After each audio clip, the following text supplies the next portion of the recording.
A rich old man has died. How did he die? Well, it looks like he's been sexed to death by his hot young girlfriend. What? Yep, this is 1992's body of evidence.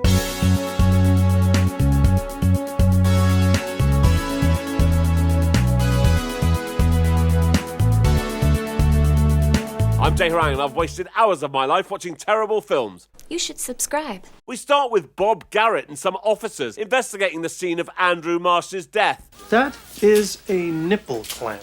Really? Yeah, it looks like handcuffs have been used too. Here's someone who can help. Andrew's secretary, Joanne Braslow. She's like, oh, it was his girlfriend, Rebecca Carlson. She killed him. This is Frank Delaney. He's a defense lawyer and Rebecca has hired him to defend her. Later that night, Frank is out to dinner with his wife Sharon and their son Michael. Nothing happens here. We just need to know that Frank has a family. Why? I'm sure you can guess. Yeah. The next day, Frank goes with Rebecca to be interviewed by the police. Rebecca is wearing a rubbish hat. Do you use cocaine? Cocaine use is illegal in the state of Oregon. I've never used it in Oregon. They're asking this because the toxicology report said Andrew Marsh tested positive for cocaine. He also had a serious heart condition that Rebecca claimed she was unaware of. Frank's not happy with this sort of questioning, so he and Rebecca leave. But oh no, the police arrest Rebecca. Frank's like, Bob, what are you doing? Why would she even have killed him? And Bob's like, because he left her $8 million in his will. Yes, of course. Now things are beginning to make sense. Later in the car, Rebecca says she had no idea she was even in the will. Then they start talking about animals having sex. The next morning, Frank is shagging his wife Sharon, and after he's finished, she's making this face. Later, Joanne Braslow arrives for a deposition or whatever this is, and she says she thinks Rebecca drugged Andrew. Do you have personal knowledge that she used drugs? I personally saw her shovel the stuff up her nose. Was that good enough?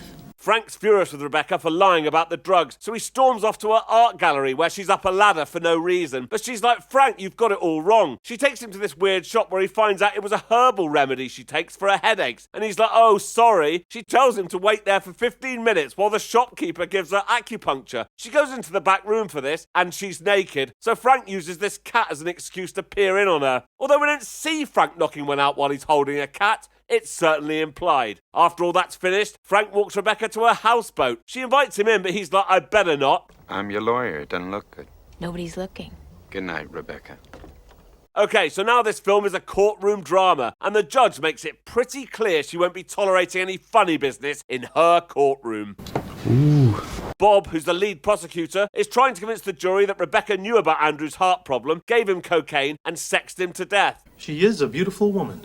While Frank tells them that that's not true. I'm not going to go into much detail on the trial because it goes on for ages and it's crap. Frank and Bob just object to everything and the judge keeps reminding them how she's in charge. Objection. Objection. Objection. Objection. Objection. Your Honor. Your Honor. Sustained. The first day's gone well for Frank and Rebecca, so they're out to dinner celebrating. When he takes her back to her houseboat, she's like, Frank, I reckon it would be good if we had sex. But when he leans in, she pushes him away and tells him to go home. Bitch, bitch, bitch, bitch, bitch. When he gets back to his car, he's decided that although she said no, she really meant yes. Excuse me? So he goes back and lets himself in. Oh, clearly she did mean yes, and she's waiting for him. They start kissing, then this happens. And then they bang. Oh good, we're back in the courtroom again. And another good day for Frank and Rebecca. Frank's managed to find out that this doctor, a key witness for the prosecution, used to date Rebecca and makes it look like he's only testifying because he's annoyed that she dumped him for Andrew. I wonder how they're going to celebrate. Oh, she's tossing him off in the elevator. Of course. And they're not done yet. When they get to the car park, Rebecca smashes this light with her shoe so nobody can see them. And then they bang. This is shit. Speaking of shit, the next day we're back in court. Objection. Objection. Objection overruled. Objection. Objection. Objection overruled. And today, Bob has called Rebecca's ex to testify. He's also old and rich with a heart problem, so it looks like there's a pattern. Frank's pissed off with Rebecca because he thinks she should have told him that this was her hobby. So he's like, right, that's it. No more sex. From now on, I'm just your lawyer. Just like that. Like I don't have any feelings. I'm not your type. I'm too young and healthy. That's not fair, Frank. But it's accurate. Fuck you too. That night, Frank's wife has somehow found out that he's been shagging Rebecca, so she's kicked him out of the house. He's furious and goes to Rebecca's houseboat. What the hell did you say to my wife? Nothing. He doesn't believe her, so he pushes her over like this.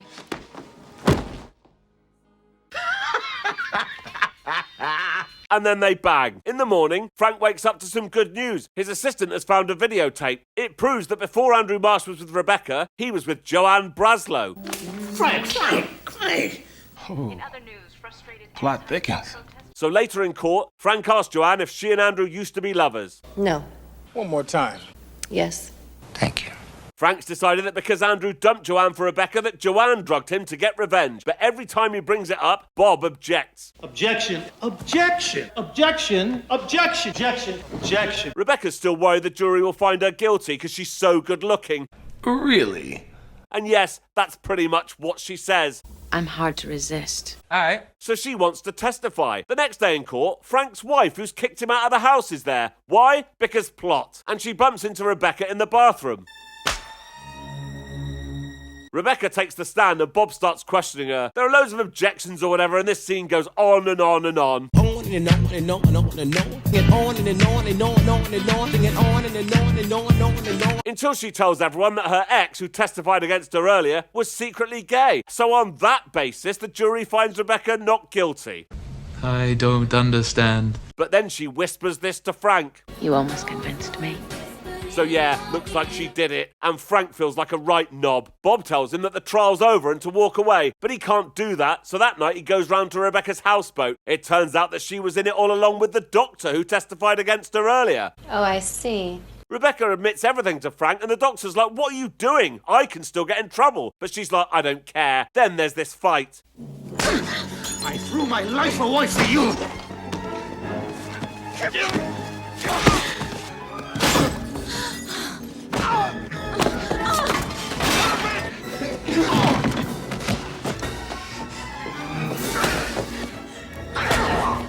This is shit.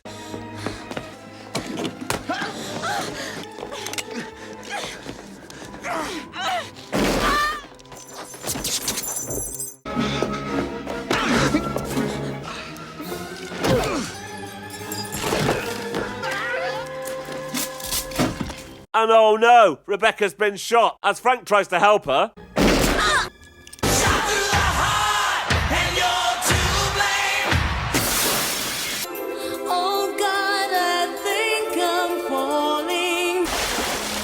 So Rebecca's dead and the doctor is arrested. Apparently once he'd killed her, he thought he'd leave Frank alive and just wait there for the police to come.